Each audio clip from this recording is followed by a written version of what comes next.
Morning students, आज हम हिंदी में कक्षा 7 में कविता 1 हम पंछी उन्मुक्त गगन के और पाठ 2 है हमारा दादी माँ, इनकी पुनरावृत्ति हम करेंगे। ये पाठ हम पहले भी पढ़ चुके हैं और इसकी पुनरावृत्ति हम पहले भी कर चुके हैं। अभी हम वापस से पाठ कविता 1 और पाठ 2 की पुनरावृत्ति वापस से करेंगे।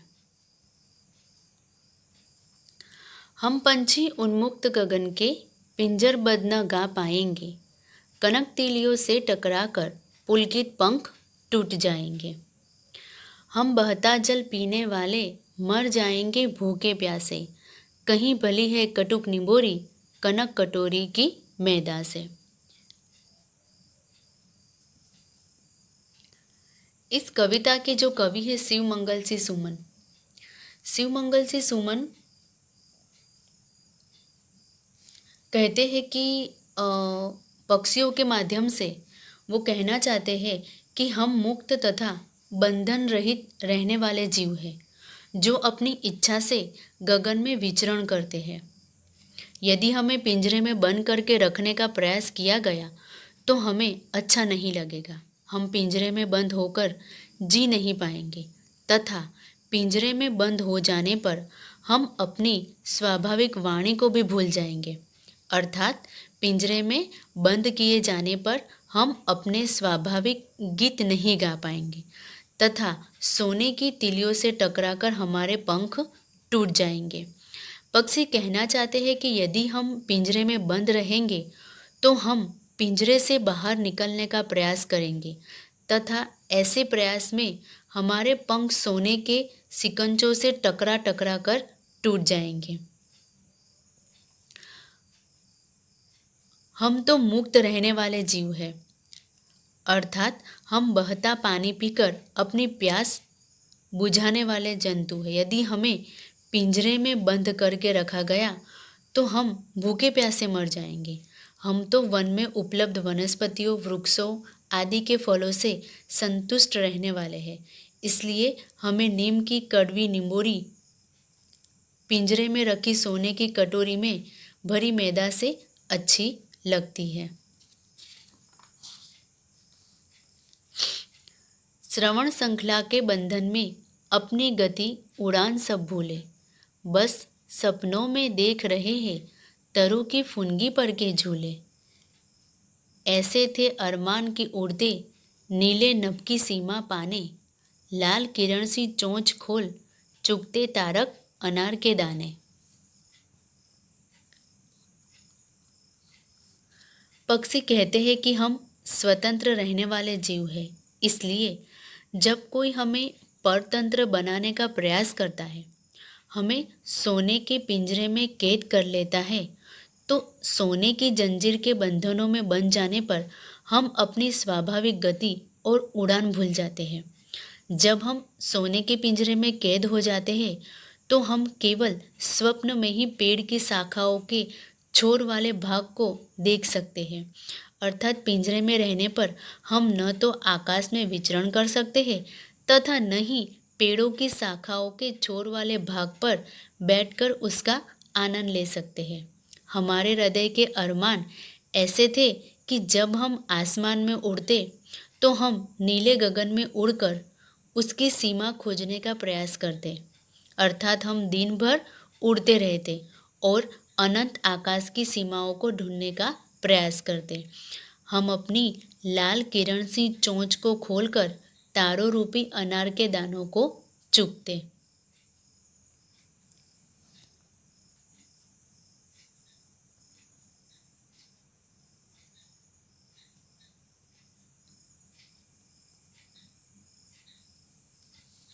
होती सीमाहीन क्षितिज से इन पंखों की होड़ा होड़ी, या तो क्षितिज मिलन बन जाता या तंती सांसों की डोरी।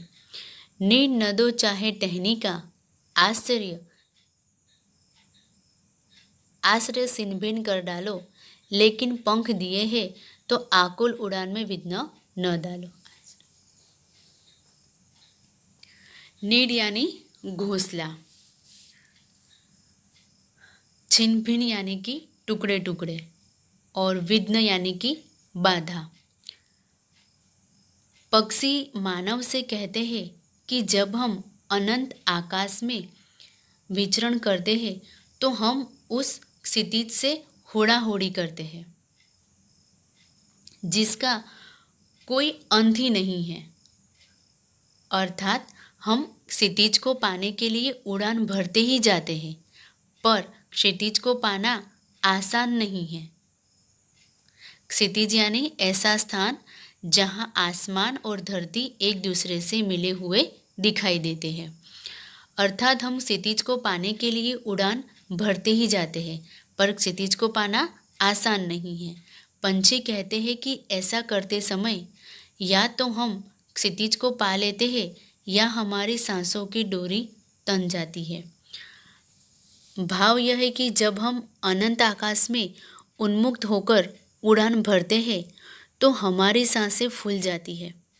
कवि यह स्पष्ट करना चाहते हैं कि क्षितिज का कोई अस्तित्व है ही नहीं, वह तो एक काल्पनिक स्थान है।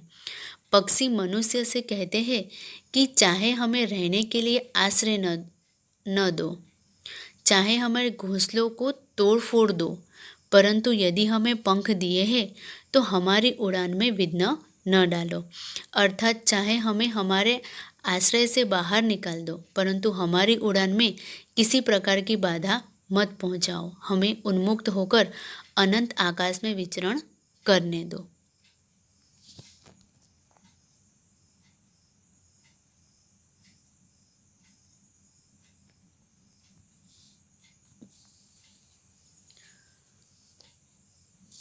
पाठ 2 दादी माँ। बच्चों इस पाठ के अंदर शिव प्रसाद सिंह ने अपनी दादी माँ की बात यहाँ पर बताई गई है और दादी माँ के बहुत सी घटनाएं और बहुत से प्रसंग यहाँ पर दिए गए हैं। दादी माँ का शीर्षक कहानी शिव प्रसाद सिंह द्वारा रचित है और कहानी आत्मकथात्मक शैली में लिखी गई है।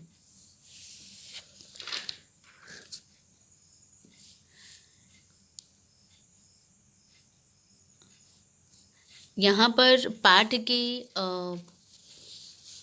शुरुआत में बताया गया है गांव का दृश्य। जैसे अचानक ही लेखक की आंखों के सामने गांव का दृश्य साकार हो उठता है। आश्विन के दिन और गांव के चारों ओर पानी ही पानी का हिलोरे लेना, दूर के नाले से बहकर अनेक प्रकार की सड़ी गली घासों व नाना प्रकार की घास के बीजों का बहकर आना, पानी का बदबू मारना, गांव के जलाशयों में लड़कों का धमाके से कूदना याद आने लगता है। गांव में इन गंध भरे जलाशयों में नहाने की मुख्य चाह सभी में विद्यमान रहती थी, लेकिन लेखक को बचपन की वह घटना भी नहीं भूलती कि एक बार उसे ज्वर था यानी कि बुखार था, तो वह इस जलाशय में नहाने का आनंद न ले सके तो उन्हें कितना दुख हुआ था।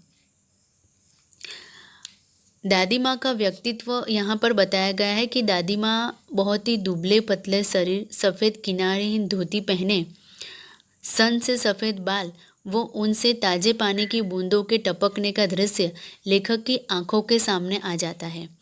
यहाँ पर लेखक ने दादी माँ के स्नेहसिक्त भाव का भी वर्णन किया है।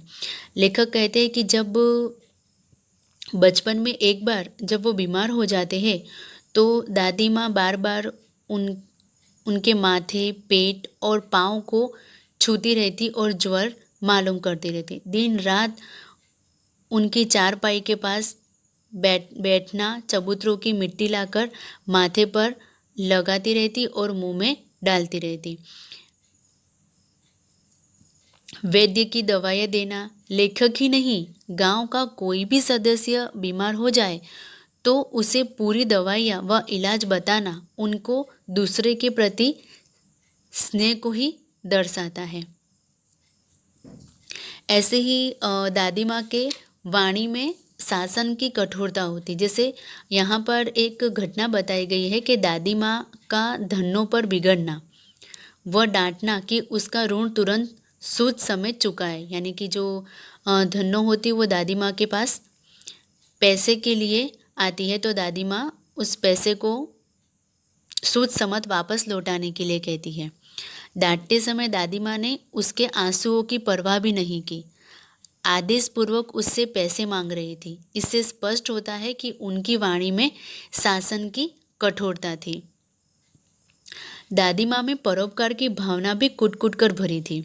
उनका मन किसी के दुख को देखकर मोम की तरह पिघल जाता था। लेखक को एक दिन रामू की चाची धन्नो मिल गई, जो दादी के कोसने की बजाय उसके लिए मंगल कामनाएं कर रही थी। लेखक को इस पर आश्चर्य हुआ। दादी धन्नो के घर उसकी लड़की के विवाह के लिए शुभकामना देने गई। धन्नो के अनुसार दादी ने न केवल उसका सारा ऋण माफ़ किया, बल्कि लड़की की शादी के लिए 10 रुपये का शगुन भी देकर आई थी। इससे स्पष्ट होता है कि दादी माँ परोपकारी होने के साथ साथ ऊपर से कठोर लेकिन भीतर से अत्यंत कोमल स्वभाव की थी।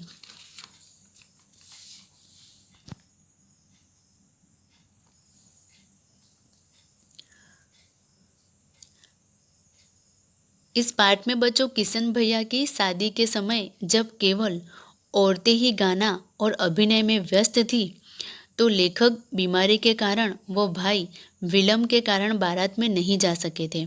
तो दादी ने चुपके से चादर उड़ाकर सुला दिया था, परंतु भेद खुलने पर दादी ने उनकी रक्षा की, वह औरतों को डांटा भी था। इस प्रकार दादी माँ के हंसमुख व सरल स्वभाव के कारण सबकी आदरणीय थी।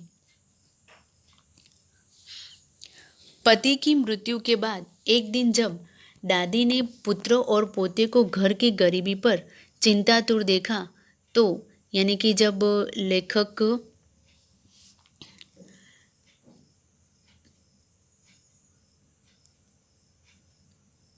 उनकी पुत्र और पोते को जब घर की गरीबी पर चिंतातुर यानी वो चिंता में बैठे हुए थे, तभी दादी माँ ने उनको देखा और वो तुरंत अपने संदूक से सोने का कंगन निकाल कर ले आई।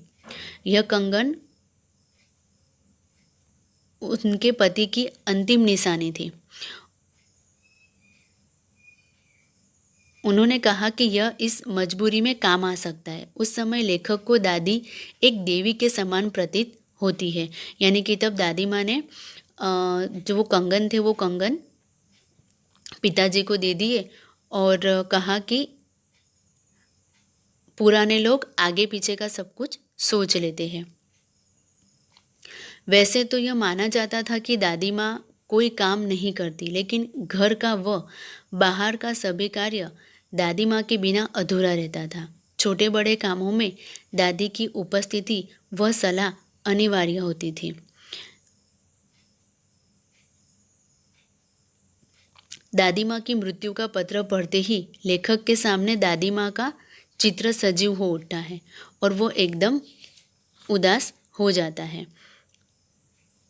यानी कि दादी माँ के स्वर्गवास का पत्र पढ़कर लेखक एकदम हैरान रह जाते हैं और दादी माँ के जीवन से जुड़ी घटनाएं चलचित्र की भांति उनकी आंखों के सामने आने लगती है और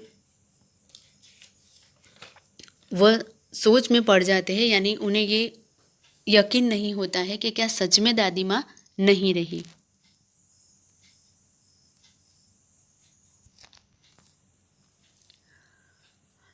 तो बच्चों, आज हमने देखा कविता एक हम पंछी उन्मुक्त गगन के कविता का भावार्थ और दादी माँ कहानी का सारांश।